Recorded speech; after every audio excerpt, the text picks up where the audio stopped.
سلامونه ملګرو، خدای دې وکړي چې روغ او جوړ اوسئ. دا دی بیا زه عمران یارمل ستاسې خدمت کې یم. آیا په دې پوهېدلی چې آدم علیه السلام د سریلانکا د هېواد نه داسې کوي او نو خبر راشي یا سریلانکا هېواد ته راکوز شوی و، یا هم پوهېدلی چې نوح علیه السلام په عراق کې پیغمبر شوی او نبوت سلسله هلته جاري شوې وه.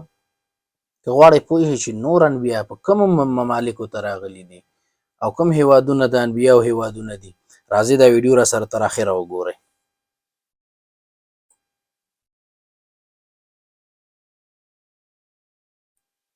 آدم علیه السلام سریلانکا کې. زه دا د ویډیو आवाज لږ کموم چې بیا کاپی رایټ مشکل راځي.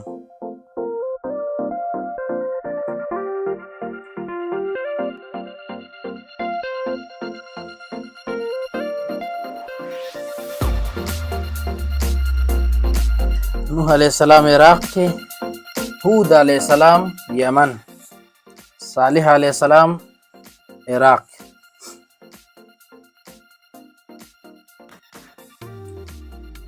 لوط علیه السلام هم په عراق کې دی. عراق نن ډېر انبیا په عراق په ځمکه باندې. اسماعیل علیه السلام فلسطین کې،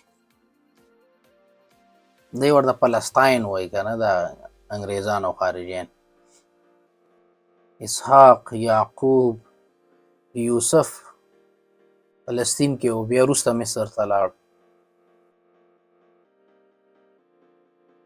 ایوب علیه السلام سعودي عربستان کې، شعیب علیه السلام سوریه کې، دغه وخت شام و که نه. موسی علیه السلام مصر کې فرعونیانو سره چې اخته و. هارون علیه السلام دا هم مصر کې.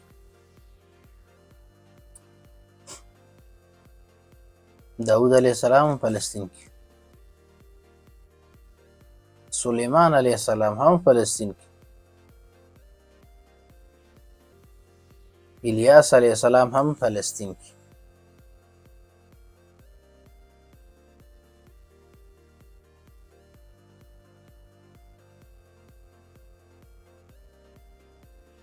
یونس علیه السلام عراق کې، او ذکریا علیه السلام وایي د فلسطین نه. یحیی علیه السلام د سیریه یا شام. عیسی علیه السلام دا فلسطین نه. او جناب نبی کریم صلی الله علیه و آله وسلم دا نو د سعودي عربستان د مکې مکرمې ښار دلته پیدا شوی و، د همدای وطن. نو جالبه ده، ځینې هیوادونه، اکثریت هیوادونه عراق، سیریه او فلسطین، دلته انبیا راغلي دي. نو له دې نه معلومیږي چې د فلسطین ځمکه دا د مسلمانانو لپاره، هم د عیسویانو نه او هم د یهودیانو نه، د مسلمانانو لپاره د فلسطین ځمکه او دا اوس چې د اسرائیل په نامه کوم اشغال شوی دی، دا ډیر زیات مقدسه ده، اولیت لري، حق دی، او مسلمانان باید دفاع وکړي. مسلمانان چې څومره یې ورسره رسېږي که د هره طریقه وي د دې دفاع وکړي. ځکه ډېر انبیا چې دي هغه د فلسطین یا انګریزان چې ورته د هالي لینډ وایي یا مقدسه ځمکه، دلته راغلي دي. دې ځای نه د دعوت او د توحید هغه تبلیغ شروع کړی دی. ویډیو که درته جالبه